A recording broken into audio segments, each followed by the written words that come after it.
The dawn of civilization. Primitive. Dangerous. Exciting. The handwriting is on the wall. If the human race is ever going to amount to anything, it needs the most civilized caveman I have ever seen. Look who's come out of his cave. Hey everyone, thanks for tuning in. I know it's been a little while since we had our last episode. We took a break over the Christmas period, but we are back here and talking to more bands again. To kick us off for 2022, we have Skypig with us, and Brendan here is my co-host. Hey guys, welcome to the show. Hello. Hello. I just want to have you guys, if you can, just introduce yourselves and let us know who we have and what you play. Okay, I'm Rob. I play guitar and vocals. I'm Jude, and I play bass. I'm Chelsea. I'm the figure of youth and beauty in the band, and I play drums. Yeah, that's true because we're all just shit. 2 men and a baby. 2.5. So for anyone who doesn't know Skypig, do you want to just tell us a little bit about what the band's about and what you guys play? Okay, well, let's see. It's got to be up to you. Yeah, I it's guess kind of your thing. Skypig started somewhere around, I want to say like mid-late 2017. Had a slightly different lineup. It was me, Jude, and a drummer named Nick. And since then, we played out for, I want to say, a couple of years. Then I don't know if it was before the pandemic or what. We parted ways with Nick and recruited Chelsea. And so we've just been rocking for the last, so I don't know, it's probably been almost a year that we've been playing together, pretty close. I don't think it's been quite a year yet, because I think it's when did I start playing with you guys in like August or September, I think. Okay, so maybe closer, like 7-8 months, I guess. Yeah, I think. But I mean, it's what you've heard the music, I guess, but it's I mean, in a nutshell, I guess it's just, psychedelic sludge, just kind of creepy, weird music. You guys bring like a lot of other influences in too, though. It's not just sludge. I mean, I remember when your last album was Hell Is Inside You came out. We were actually kind of just starting as a site. You're one of the first sort of albums we really covered, actually. I just remember there was like a bunch of unusual stuff in there, like some dark wave that kind of reminded me of like early Ministry. Some really cool, like obviously it's psychedelic stuff that kind of took it in a weird direction, but I loved it. Yeah, I've heard that Ministry comparison. It's weird too. A lot of the comparisons I hear, I think, are just really like subconscious things. Like I've never really like consciously went, let's fucking try to sound like Godflesh or Ministry or whatever. It just kind of, I think I'm just like, maybe it's my short attention span with songwriting. Like I feel like I kind of get bored playing the same thing. So I think in my writing, I like to kind of mix it up, and then that ends up, I guess, creating all these weird little, I don't know what you'd call them. Weird, I don't know. So, like, there's some parts that I can't say are like, I can't really like relate them to a band. Like there's that like verse part in Motionless. And I guess you're gonna hear exactly what I'm talking about when the album comes out. Because like the verse part of Motionless, like I can't say it sounds like any band that I know. Really, to me, it just sounds like something from like a Dracula like horror movie from like the 70s or something. Like it sounds like really cinematic and like Transylvanian. And awesome. I can't compare that to any band, really. And then we go into some kind of weird proggy riff. Yeah, I love that about you guys, though. Like the proggy stuff. What's that? I said that's why I love like your proggy stuff, like that, like the progression that gets heavier, and like you almost have like a kind of like hardcore almost like sound, and then it'll like just go back. It's just nice. I think there's like more proggy stuff in this album than the other stuff. Definitely. Which is good that you got me too, because I already have like experience with like odd time signature kind of extended songwriting kind of stuff. and that's totally what we needed. And yeah, with Chelsea and the band, we're taking it to another level with the different time signatures and stuff that we're able to do now. Awesome. For I mean, that sure. kind of. Oh, sorry. Continue. I was just gonna say, yeah. I mean, for me, it kind of definitely pulled me out of my comfort level with like some of these songs. Like I almost like second thought some of these things because I wasn't sure if we'd be able to pull it off, because I was used to what we were doing before. But yeah, but Chelsea's been like a fucking just like a godsend as far as like music writing goes. It's allowed us to do a lot of things that we wouldn't normally have tried, I guess, That's sweet. You gotta push the boundaries, especially you guys you guys have like 2 EPs, so it's just I'm excited to hear the new stuff. I'm really excited. And that first EP, honestly, I almost wish that would just kind of disappear. It was like at the time we were like, we don't know what the fuck we are. We're just gonna slap these 3 songs on here that are completely different, totally unrelated, just so we have something to fucking get shows, pretty much. And it was recorded in a practice spot, with a mobile setup. And it's out there now, unfortunately. But if you didn't have that demo, like I would have never heard about you. Yeah. Because the reason that I knew about you in the first place was because I went to a Blue Lamp show that you were at, and I didn't really like know any other like bands like besides Church at the time that were in Sacramento. So I was just kind of like, oh, this is pretty cool. And plus, it seems has all of your guys' like 4th grade elementary photos on it. I don't know if you guys seen the artwork on it. Yeah. That's the original. That's no longer available. I must have a copy somewhere. I do like the song Worm in the Sun. Me too. Actually, that's probably my good favorite song. It's probably the one that's closest to what we do now. Yeah, it's great, dude. It's I don't know. It's definitely great. Thank you. And I don't know if you guys know this, but on the new one, it's a proper full length release. I think it's clocking about 45 minutes. About 41 minutes. 41 to 40. Nice. I'm excited for it. 6 songs. I did see a sneak peek of the vinyl, and I am totally snagging one of those things. It's gonna be awesome. It looks great. You guys mocked that one of really. 10 people haven't seen the artwork, unless someone else in the band. Yeah. No.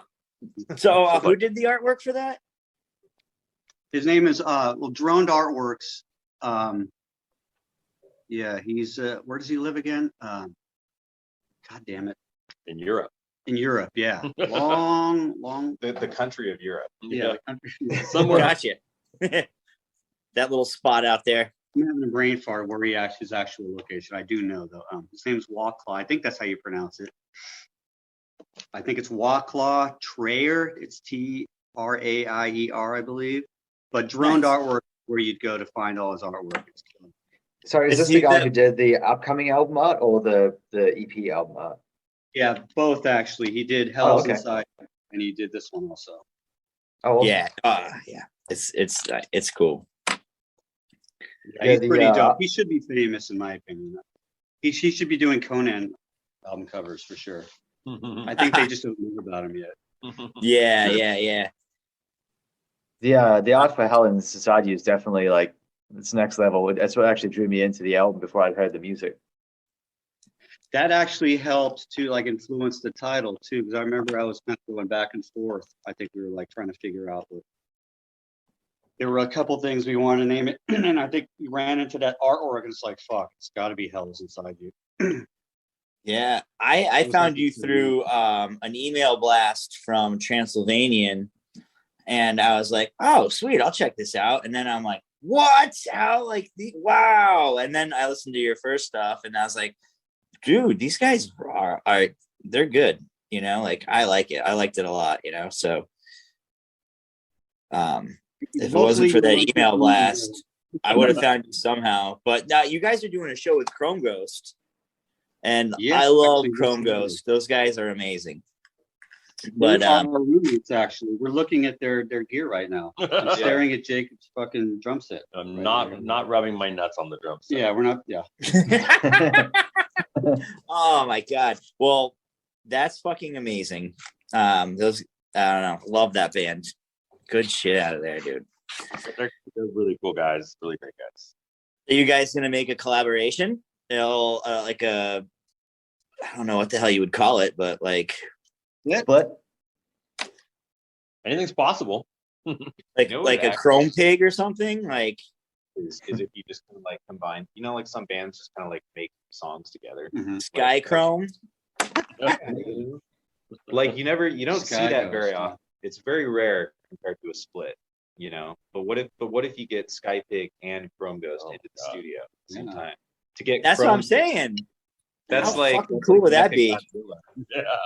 There was a Canadian band last year that did a really cool version of a split where they covered each other's music on the split. Yeah. It was Suum, Seum, Suum from Canada. I can't remember who they played with on the split, but yeah, they played the other band's songs and this band played their song, which is a pretty cool concept. That's pretty dope. That's funny. Yeah, that's I was going to actually ask, as far as releases go, how did you end up like hooking up with Transylvanian tapes? It's weird. Like I had a short list of labels that I wanted to send or it wasn't really a demo, but the record to try to get put out.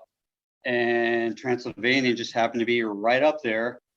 And James was following us on Instagram, and I think at some point, and I noticed occasionally he would like comment on some of our videos and stuff. And he hit me up. He's like, "Hey man, when are you guys planning on releasing that record or whatever?" Because I kind of mentioned it on Instagram a few times. Mhm. And that's kind of how it got started. He just approaches people. He signs people that he likes, just bands that he digs. He doesn't really take solicited stuff, I don't think. Okay. Maybe on another occasion, but yeah, and he just hit us up, and I was like, "Oh fuck, man, okay." So we just waited till we had something decent to send him, and That's it's kind of cool. It's like a talent scout type thing. yeah, James is hella Talent cool. Scout for heavy music. Oh man. Yeah, and he puts out dope music. Obviously, you guys heard it. Oh yeah, man. So, Many bands on there. so who's the vinyl coming out through for the new album? Forbidden Place Records is going to do the vinyl, Oh, great. Nice. Those guys are awesome. and I think they're going to do CDs also, as far as I know. They actually just brought out the new Space Coke. I don't know if you guys have heard that one yet, but that's pretty sick. That one yet? I heard it this morning, James. That was great. Yeah, it's pretty fuzzy, right? Yeah, it's really good. It's worth a listen. Yeah, Mhm. they've got a lot of the fuzzy stuff on there for Yeah, sure. they put out a few stoner doom. Yeah. No, you guys got like those like like that like stoner riffage going on without it being like like that like I don't know. I just Without being pure Sabbath worship, basically, which is what, yeah, like a lot or like Al Soneros, like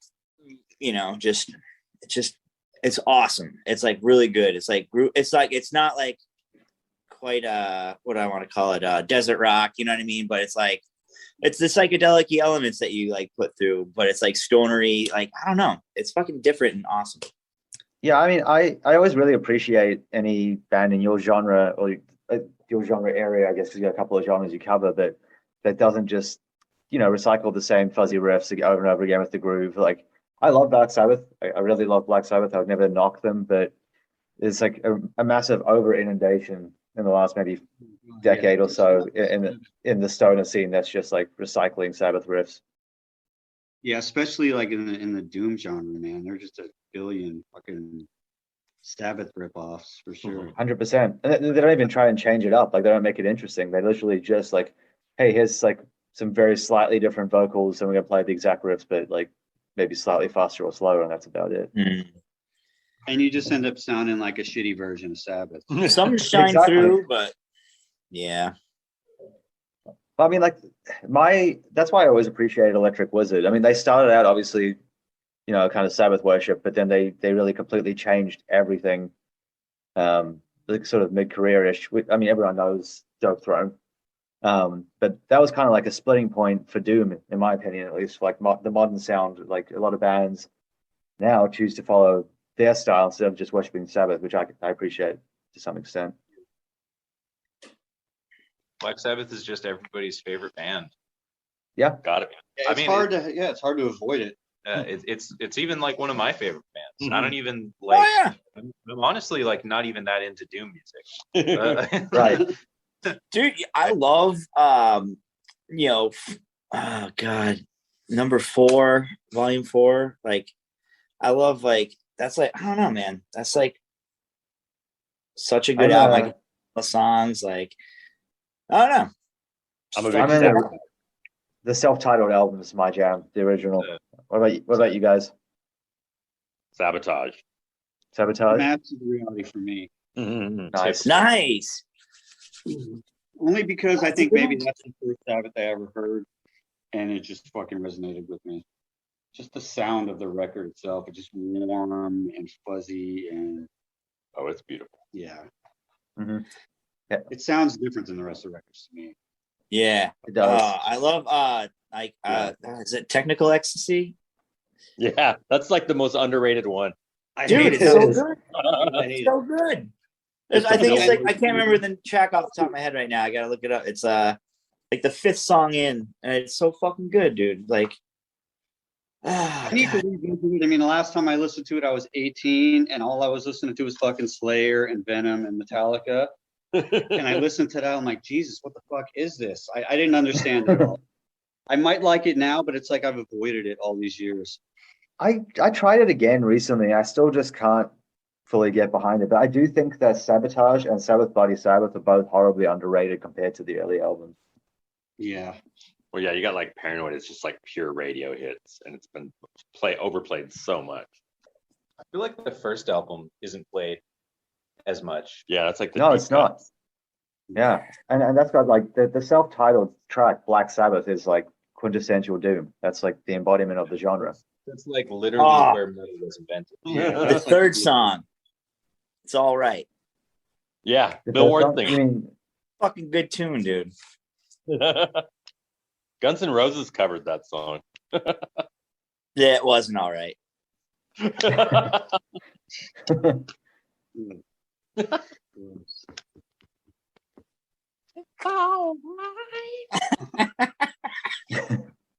This is kind of like a pretty natural segue to the next question we were going to ask you guys, which is actually, who do you kind of cite as your major influences, like individually, obviously not as a band, but like you personally, your taste in music? Yeah. Is you want to go like one by one?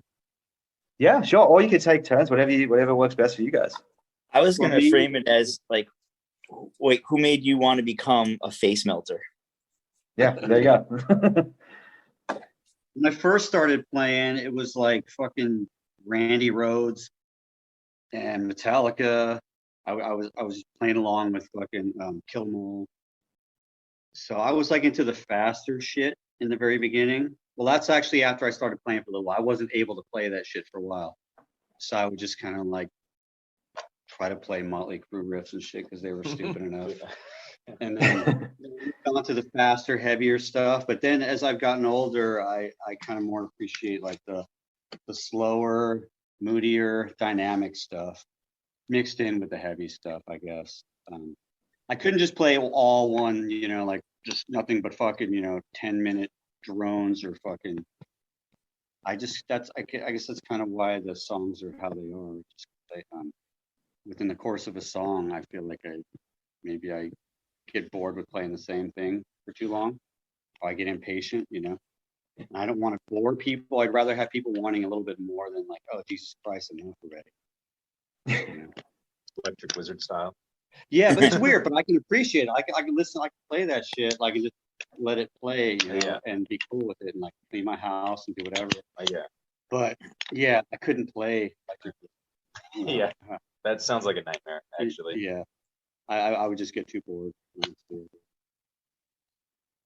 And I'm kind of all over the place. I was a teenager in the 80s, so I grew up on the same stuff that Rob was growing up on, like Motley Crue and Slayer and shit like that. And then I got all into punk rock and hardcore and industrial. And I like a lot of classic rock, and I like some bunch of proggy shit, like all like the bass gods, like Jaco Pastorius and Stanley Clarke. And yeah, I like the heavy stuff and the slow stuff. Weren't we talking one time about how Jaco Pastorius died? Yeah, Which I didn't know, and it was fucking crazy. yeah. Wasn't he it's killed crazy. or Because something? because Yeah. he was like belligerently drunk or something at Yeah, a like, concert. and Jumped then- on stage and fucking gotten. Well, actually, I looked this up with my friend who Mhm. also really loves Jaco, and because he was kicked out of the concert, and then he tried to go to a bar or like a club or something, and he was like acting like really belligerently drunk already. So they wouldn't let him in, and he was just being like super belligerent. Yeah. And this guy who was like a bartender who was also like trained in kung fu or some shit, like Shut up. basically knocked him out, but it like ended up fucking fracturing his skull, and he like fucking died. It's Damn. crazy. Wow. Did not know that. Yeah. Trivia. For me, like, I have like I guess I have like a huge range of inspiration because I have like a huge range of musical. My taste in music is like really fucking wide. I guess partly because I was somebody who like grew up with the internet like as a teenager, so I had access to kind of like fucking everything. Everything. I was always like doing music as a kid. Like I was taking piano lessons when I was a kid from like 5 to 12. So I've like always been involved with music. And I learned how to play the drums. Like I got my first drum set when I was 14, and I basically learned how to play the drums just by like putting Slayer's Rain and Blood and fucking Slipknot's self-titled album in my headphones and just like playing along with it and over again until I got it. So I guess Dave Lombardo and Joey Jordison are pretty big influences for me. I really love jazz music. I love Art Blakey and Elvin Jones.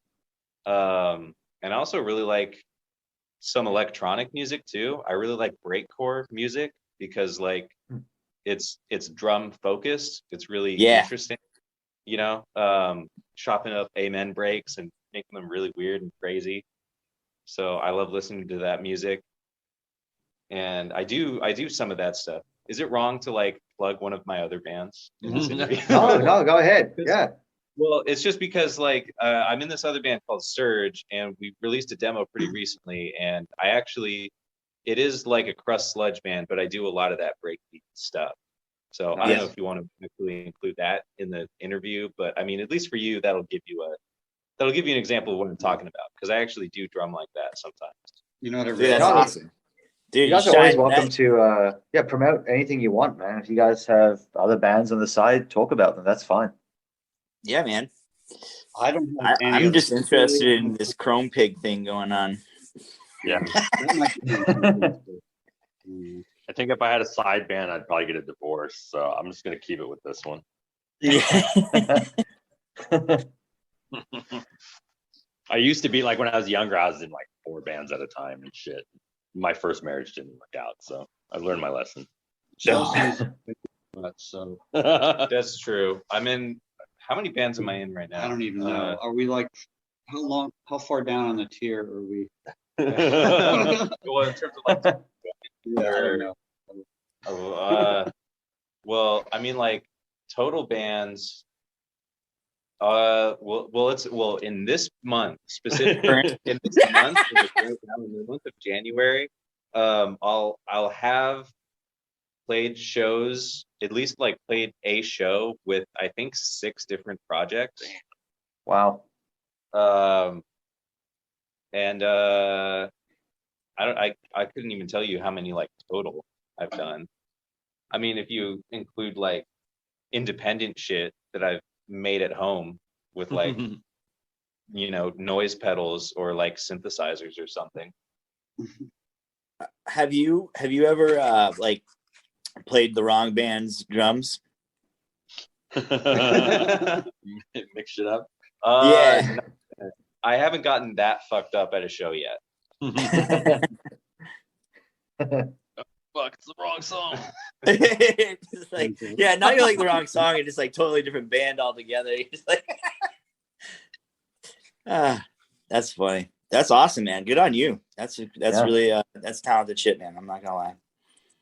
We It's talk fun. to I like got paid for it.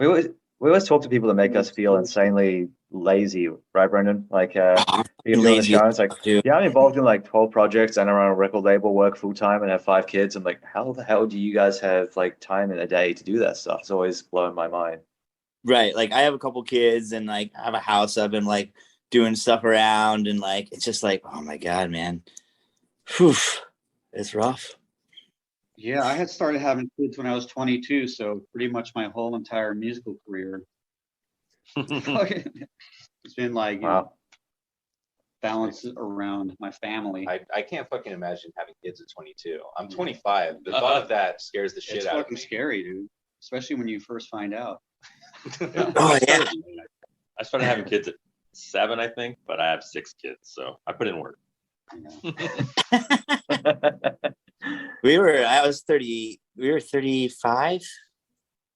30, yeah, like That's a Oh. good age to start. 33. We were 33. 3? Yeah, we were 33. I can't math. You get like in the upper 40s, you know, like grandpa, dad. Yeah. Oh sounds yeah, about dude. right. I feel like an old. I'm like, oh, what am I doing? I like, it's fucking nuts. It's awesome though. Yeah. Well, I got a question for all you. Like, well, what's your like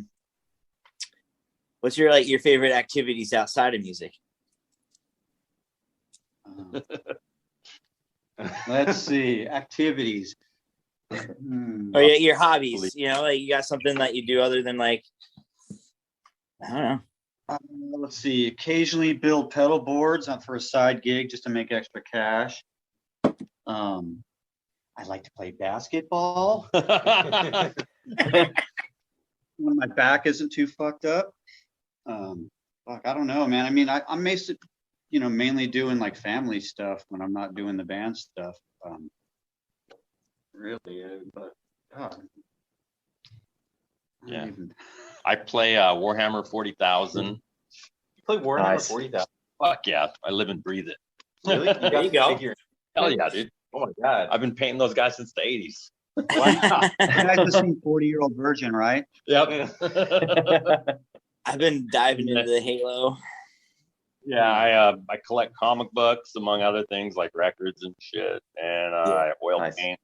So my wife says I have like every hobby, so it annoys her. Yeah, the music keeps me busy. I think.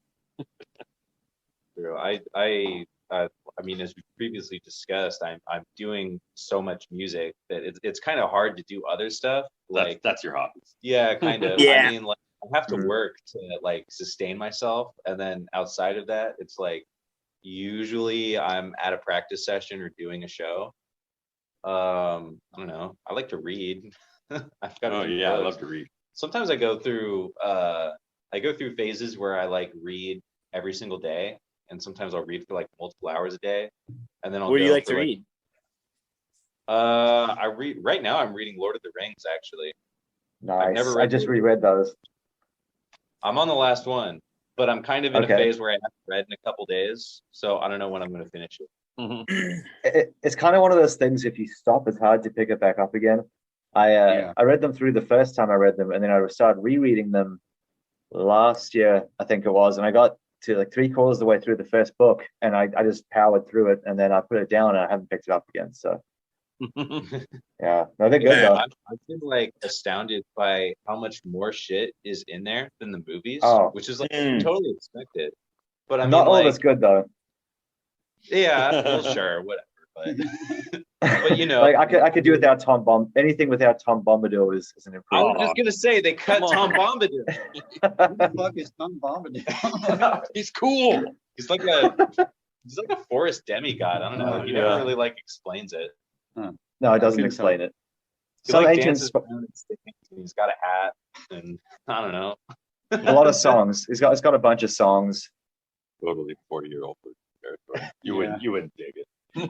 Is he the equivalent of the annoying fucker in the Star Wars movies, Jar Jar? No, He's like the Lord of the Oh. Rings Jar Equivalent to that. He's not that bad. Jar. Okay.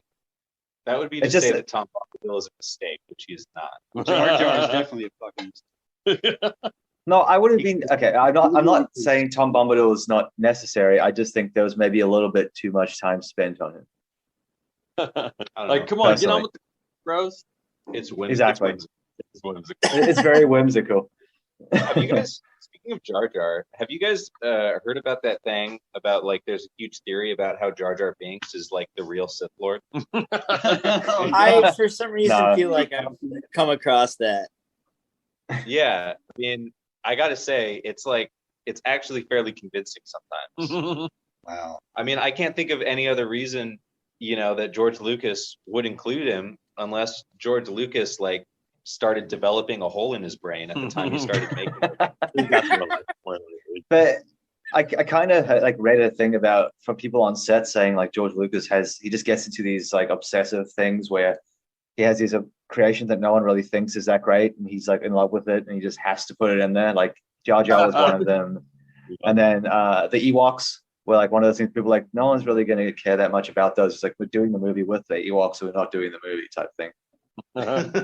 It's my vision. I thought that you They're cute. My fiance fun. loves the fucking Ewoks, and that's my least favorite thing about the movie. Messed They were up ba- Care Bears. but they They're based cannibalized. on what's Ewoks are No, they're not. Teddy bears. they're based on the dog breed Bouviers, apparently. Hmm. A what? It's like a breed of dog. It's like a show dog called a Bouvier. Apparently, like he owned one, or his friend owned one, or something, and that was what gave him the inspiration for Ewoks. just stop with that. I'm Google searching Ewok dog right now. Yeah, they just too Oh, cute wait. and silly. Wait, are these those dogs that like rich people have that they like get all crusty and stuff? Oh, around the eyes. Yeah. Oh, I Let fucking me- hate them. What is it? I don't know. I'll look one up Look right it now. up right now, and it's fun. They're all Yeah, like, it's, you just look at them and you're just like, the cataracts. Like, do you No, see? they're not like those little gross crusty things. They're kind of like look like a farm dog. Kind of like, no, eye boogers and shit. Like, they're just, Well, you can't they're see their small, eyes. right? Their, Farm their, dogs no, are big. their eyes are completely covered. You can't see their eyes. Yeah, you have to like groom them. Oh, is or that? else I'm they're- thinking about something totally different. I think so. My wife's uncle Yeah. breeds them. That's the only reason I know that. So They're like they Kind of like kind of schnauzers. yeah, they look like Shih Tzus. But What the fuck am I thinking about? yeah, my grandma actually used to have one of those, and Oh, really? I fucking hated it because it like didn't act like a dog. Like it was fucking gross for one, because like they didn't fucking wash it or like groom it. It would get all like long and crusty and shit. And then it never like socialized. Like it was this dog that like hated me. It would like bark at me, and then like they never took it, like it wouldn't go on walks. I don't know. I hate those dogs. It probably felt so disgusting, so comfortable, like approaching people. Like, I'm a piece of shit. I'm gross. Yeah, you don't have to. Like, I'll just fucking sit here and be miserable. God. No, that's not a real dog. It's more like an oversized rat.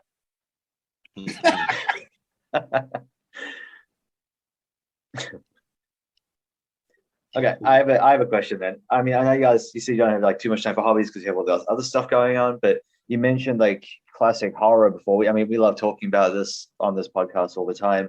Are you guys into horror and vintage horror, or Yes. is it more like just guess. a passing in? Hereditary. Oh yeah, that's a good one. Have you guys seen Hereditary? Oh yeah, awesome movie. Oh, fuck, yeah. That last 20 minutes is just fucking. I was curled up in a little ball in my living room. It's so quiet too. The greatest thing about that movie is silence. It was Oh, a yeah. very like people kind of ending. Yeah. It's so disturbing. Yeah, it wasn't really the The, very ending, but it was the leading up, when he's in the bedroom and the camera pans into the fucking corner. Oh And yeah. you see and she's, homegirl like- all hunched over. You can barely see her though. But Mhm. there's no like music leading up to it. There's no jump scares, but it's just fucking terrifying. Yeah.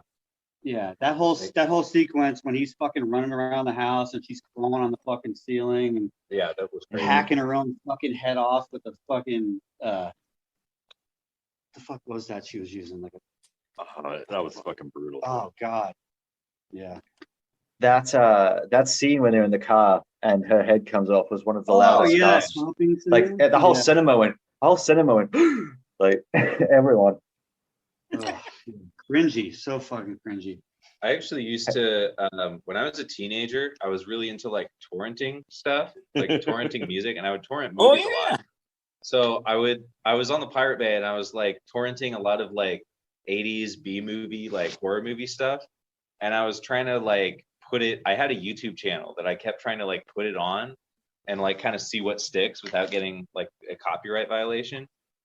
And like one of the movie series I got really into was called Basket Case. Oh yeah. And there's Oh, yeah. 3 of them, and they're really bad, but they get like progressively like weirder and weirder. It's about like do you know the movie? I don't. I know the director. I mean, I haven't seen Basket Case, but I know all about it. But I've seen his other movie. He's got like a whole series that director is kind of like a cult classic. I wouldn't know. His What are you name guys' takes is on the Blair Witch Project? You either love it or you hate it. Frank I like Henenlotter is the dude that made those. He has another movie called Brain Damage that I have seen with this like little slug that dispenses drugs directly into people's brains and makes them his slave, which is pretty hilarious. This is the same director as Blair Witch? As Basket Case. Basket Case. Oh, Basket Case. never mind. Oh, I haven't seen that one. And we were talking about Lord of the Rings. So what about that Peter Jackson made a bunch Are of you- fucking. Are you gonna say Hell, Dead Alive? Well, before that, did you see Bad Taste? No. That one's hella like budget, like home movie style, like really crazy bad special effects. Huh. And then he did that one. It was like called Meet the Feebles. Did you ever see that? No. I It's like- did. It's like Muppets doing like heroin and killing people and fucking and With like all kinds of Weezer. It's horrible. It's pretty crazy though. Wow. And then if you watch that and be like, this is the guy that fucking Lord of the Rings. Like, Dead Alive. He's yeah, Dead Alive was weird- brutal. Yeah, that's his whole background. Just that fucking gory shit. Weird horror movie. And then he makes like the most beautiful fantasy movie. Yeah, in I know. existence. And now he's made the fucking Beatles thing. He did a bunch of World War One stuff too. He did like because I'm from New Zealand, and he did a massive exhibit in Wellington, in the capital city of World War One, where he made these absolutely massive replicas of like World War One soldiers, but they were like the size of a bus. Like they were massive, and like Yeah. the most detailed thing you'll ever see in your life. Like you could see their paws and their like facial hair, individual strands of it and stuff. It was crazy. Yeah, he did a World War One movie where he took all the old footage and colorized it and did it in 3D. Mhm. And the craziest thing about it is it was those were like all silent movies, but when you watch it, he fully created all the sound for it. Like people walking in mud and just all the ancillary sound effects. It's nuts, man. That guy's crazy. He's a odd dude, but he's like a genius, I think, to some extent. They asked him, I don't know if you guys know, but there's a TV series coming out this year of Lord of the Rings. That's the highest budget TV show in history. Oh boy. And it's coming onto I'm Amazon. excited. I think they asked him to do it and he said no. So they got someone else, but apparently it should be pretty sweet. It's set like 300 years before the movies. Yeah, yeah. I'm totally into Lord of the Rings. So I got a big back tattoo of Lord of the Rings. It's my shit. I'm a geek. I think That's That's guys awesome. generally like Yeah. kind of a nerd. I'm a Dungeons and Dragons guy, Lord of the Rings, all that stuff. I think actually like most metalheads and like even punks for that matter are actually like nerds, you know? 100%. Rob's hella cool. Yeah. Rob is so not a cool. nerd. Rob is so Yeah. some people well, I don't know how much it is. Maybe like sometimes in like a TV show or like a cartoon or something, like there'll be like a metalhead kind of character and it's like some like big beefy like biker looking dude. Yeah, that was You never know? the case. It's like really, yeah, no, that's absolutely not. Like all metalheads are actually like nerds, virgins, Skinny. Especially some subgenres more than others as well, for sure. Yeah. Although there's the big boys like the Doom. I've noticed. There's some big burly Doom heads. There's more beards than there are like heads of hair Yeah. in doom metal. Yeah. It migrates. And the hair went a little higher. Just hella beards. I can't. If I could grow a fucking beard, I would grow one. But I look like one of those dudes from Deliverance when I try to grow a beard. Actually, shitty. It's all like super thick on my chin, and all like kind of like, sticking out like those the old Asian men in fucking that Russell movie. This is fucking the Grand Wizard guy with the spindly hairs. Yeah, it's fucked up. Did you ever see Kung Pao? Yes, Into the Fist. Yeah, I watched that movie like a year. Is that like the string guy? I guess like with the throwing the knives and shit. It's the comedy one. That's like a parody of kung fu movies, and it's like badly dubbed on purpose. Yeah. All right, yeah. Yeah, well, there's there's actually like a whole fight scene with the cow that's completely unnecessary, and it goes on for way too long. It's all CGI. Yeah. I just remember the bad guy's name was Betty. Yeah. From now on, call me Betty. Yeah. And there's so many like. This is great. That guy. He also made like these other series. He made like several of these movies, and they're just all they are like parody movies. But he would like dress up people's thumbs and like make sets, and he would like copy and paste like eyes and mouths onto the thumbs. And he made a parody of Star Wars, and it was called Thumb Wars. Oh, I've seen that. Yeah. And they did a Frankenstein one that I think was called Franken-Thumb. And what else? There's Thumbtanic for Titanic. There's like a lot of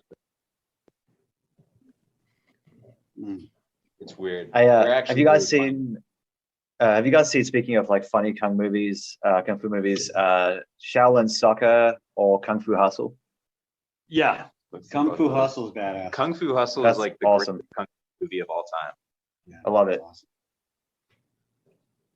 What about that?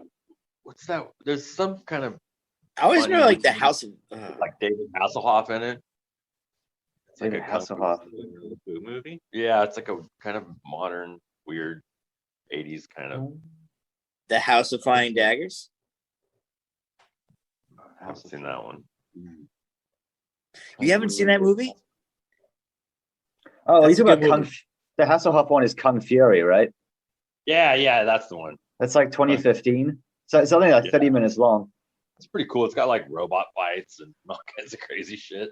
What about that one movie from the 80s? Was it like Escape from Chinatown or something? Is that what it's called? Big Trouble in Little China? Big Trouble in Little China. Yes, that's a great movie. That was weird. Oh yeah. That was cool.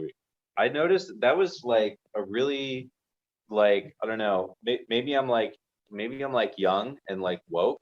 But like I noticed this the other day actually because I was watching Gremlins again. Like this is hella fucking racist. Well, kind of. There's like this very specific trend in 80s movies that like relates to Chinese people. Like Yeah. there's so many Asian movies that have like this like an old Asian dude with like the long beard and he's like mysterious and kind of mystical and he like owns some antique shop with stuff from China and he sells like some magical device from the Orient. Yeah, it's like actually like really racist and it's like so common like throughout the 80s. Everything, even the 70s, 60s, all that shit. It seems like there was lots of different periods where that would be like the trope. There was like the Asian tropes, and then there was like the fucking Russian bad guys, or like the Middle Eastern bad guys, in like the All in 90s. the Family. Yeah. And then See some in the 90s, it was like there were a bunch of South African bad guys as well in the 90s. Also Oh, on yeah. cocaine. I'm the captain now. Yeah, I actually like at university we were looking at this. One of my classes, I can't remember which one, but they were talking about how Hollywood subtly depicts whoever the US is having bad relations with as the bad guys for that decade. Yeah. So like Russian. it's like it's kind of like unconscious bias they try to push in cinema. It's weird. Yeah. So it's like there's a lot of Russian bad guys during the Cold War period, and then like they had bad relations with South Africa with apartheid, and so like there was South African bad guys in the 90s, and then they had like falling out with France. Yeah, bunch of French bad guys because they had bad relations with France for a bit there, and then like after a certain date, it became North Korean and Middle Eastern bad guys. Yeah. Yeah, wasn't there was that one movie that had Josh Peck from Drake and Josh.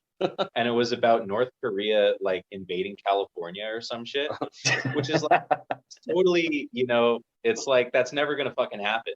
But they made a whole movie about it. It's like if you're actually concerned about North Korea invading the US, I think you need to have a serious look at military spending. Like I don't think North Korea has the resources to do that. That's actually why I hate superhero movies. I hate Marvel movies. God damn you. I really do. They're so popular now and I hate them because I think that they're fascist as hell. Like they're actually so fascist.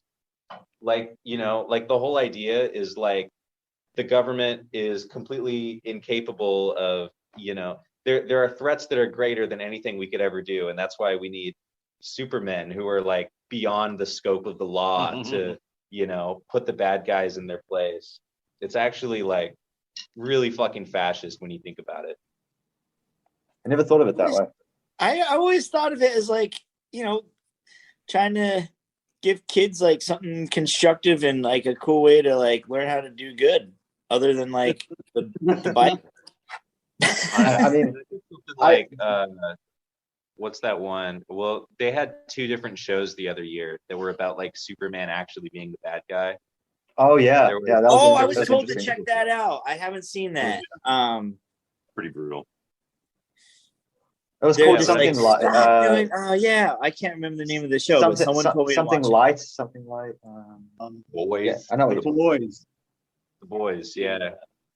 Where Superman is actually like a man child with like yes, mommy issues that and like It's so fucking dark. it's so gross. that show was awesome because it was a really interesting like concept that like superheroes have become like owned by corporations. Yeah. And they are really the bad guys fighting the so-called bad guys. Yeah, right. Yeah. They're the terrorists. It's gonna, if there's ever superheroes, they're gonna be like seriously like fucked up, traumatized individuals who are like being controlled by some shady ass corporation. Sure. It's not gonna be like the They'll old be- school Superman. They'll be owned by fucking Jeff Bezos for sure. Yeah. Did you ever watch Heroes? Yeah, I watched that when it came out. That was pretty. Oh, I remember that one. It started Wasn't out kind of the- good. And it kind of There's a bad guy called Siler or something, right? Tyler, yeah. Yeah, Dude, like just I like remember that. Fuck. fucking suck up your powers after he like killed you, and then the other dude just had to like think about you. One of the main hero guys was Chinese or Korean, right? Yeah. It was I Japanese. can't remember his name, but Japanese, he would just do Japanese. the and then like boom. Yeah, I grew up on comp, so I'm like totally into superheroes. Do you guys watch Dexter at all? Yeah, I haven't seen the newest one because I don't have Showtime right now, but I saw all the older other ones. All I saw right. this- Newest one was fantastic. Yeah, you have to watch the newest one. It gave the show the ending it actually deserved. Cool. Really? Have you seen it yet, Brandon? liked that show when it I first didn't started. feel. Wait. Are you talking about like Bloodborne or Born in Blood? Yeah, No. yeah. The new season that wrapped up the show. Don't give away anything if he hasn't seen it yet, but and people listening probably haven't seen it yet. But Dude, I just wanted to go on. Like, why? I'll talk to you. I'll talk to you about this after. Oh! No spoilers. Yeah, no I'm not spoilers. gonna spoil shit, but I was a little disappointed. Okay, we'll discuss this after the podcast. But so, were you going somewhere with that? I didn't mean to derail that train of thought. Who are you talking? Oh, somebody said Bloodborne, and that sparked that sparked me because I'm actually like a huge Dark Souls series fan. I actually don't play much video games anymore, but I mean that shit was, I don't know, being like a huge Lord of the Rings fanboy already, it was like that, but fucking crazy. I was obsessed with that for a little while. Did you ever play video games? Yeah. I used to be. What was the one with a Soul Reaver? Was it Soul? Not I think it's called Soul Reaver. Atari. Nintendo.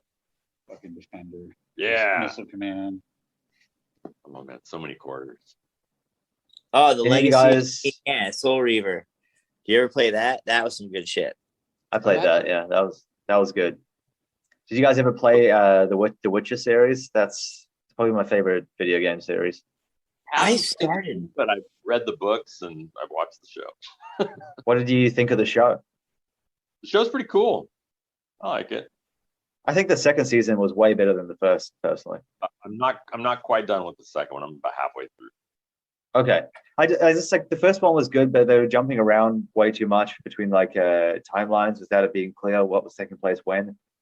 And I think the second one was a little more kind of focused and structured. I get what they were doing in the first one, but I just didn't think they did the back and forth clearly enough. I kind of feel like these first two seasons of The Witcher, they feel like setup for like the actual plot in a way. I'm really excited to see what happens with that. Right. I think they cast it pretty well. I'm pretty happy. Like, I mean, he's been good, like great as Geralt. What's the guy's name? The actor. Yeah. Oh, Henry Cavill. Henry Cavill. Yeah, he's been really good as Geralt, I thought. The Bard's got makes killer songs. Dude, I like how Henry Cavill is like so fucking like huge and buff. Like when you see him like walking in costume, like his arms like so wide. They're not really at his side. They're kind of like out a little bit. Like his muscles are like impeding him from putting his hands on. He's like the kid in the Yeah. Like his hand, if you look at him when he's like in a full body shot, like his arms are kind of like out a little bit, like always. They're never really like at his side. I guess that makes it a good role for him. A lot of those like super huge dudes were like that, because like if you look at like some of the footage of like Arnold Schwarzenegger back in the day as well, he's kind of similar. He always like stood that stance where the arms were like permanently off to the side. I think it's kind of gross sometimes, honestly.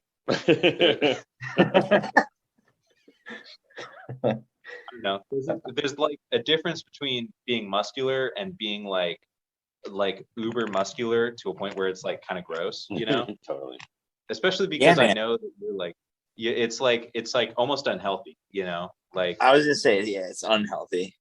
I feel like it becomes impractical at some point. Like your life becomes difficult to live because of how like massive you are.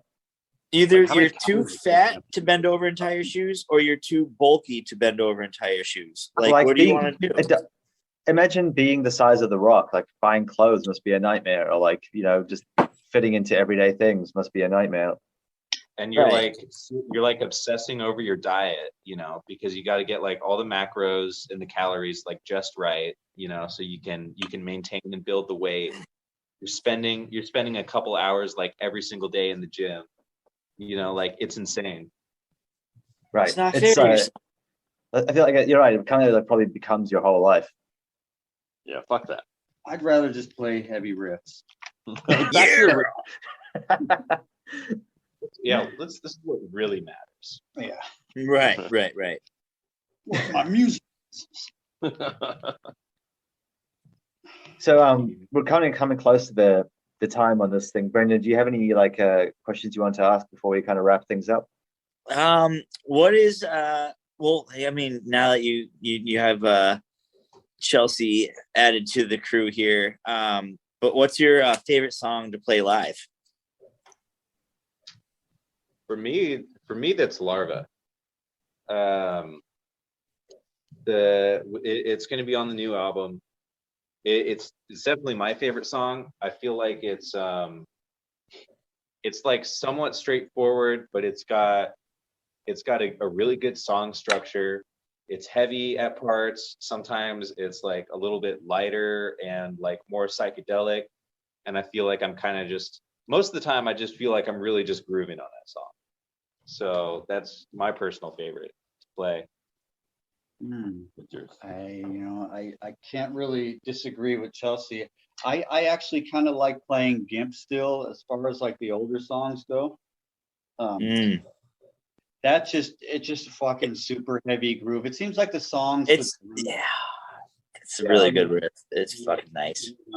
Yeah. Where you can just fucking bite into it. You know, you don't have to fucking think. You know, you just fucking riff it out. Barbara's a good one because it's kind of it's pretty much a groove all the way through. There's a couple little passages where it's a little bit more.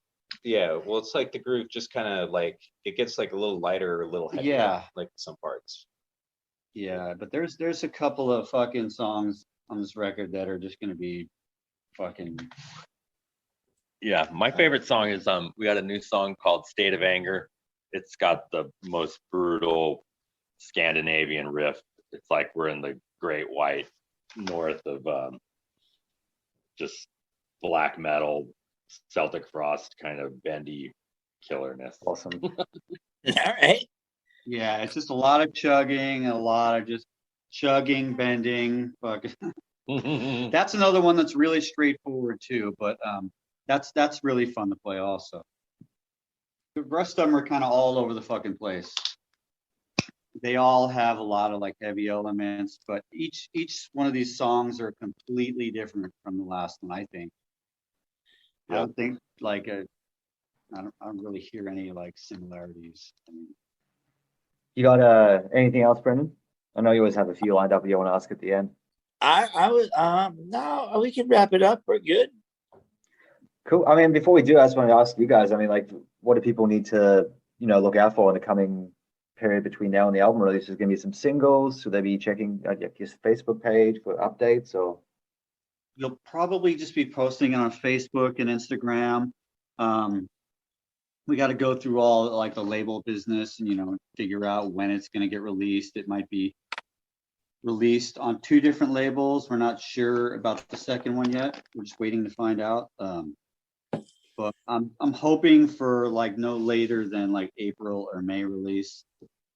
The recording's almost done. All that's left really is vocals and all the mixing and stuff like that. But yeah, we'll be posting on mostly Instagram and Facebook for sure. And then the labels hopefully we'll try to get like a little promo thing going or whatever. Maybe hopefully release a single or something if possible. That'd be cool. Yeah. Yeah, and shout out to our Bandcamp page. We still got a bunch of merch. We got lots of T-shirts, and we got CDs from the last record. Still got a few tapes from the last record. Stickers and pins, all kinds of good stuff. Shout out Cafe Colonial. We're always booking our shows. In fact, if you follow Cafe Colonial, you'll probably every single month find a show where at least I'm playing there. Yeah. That's more like every weekend. Yeah.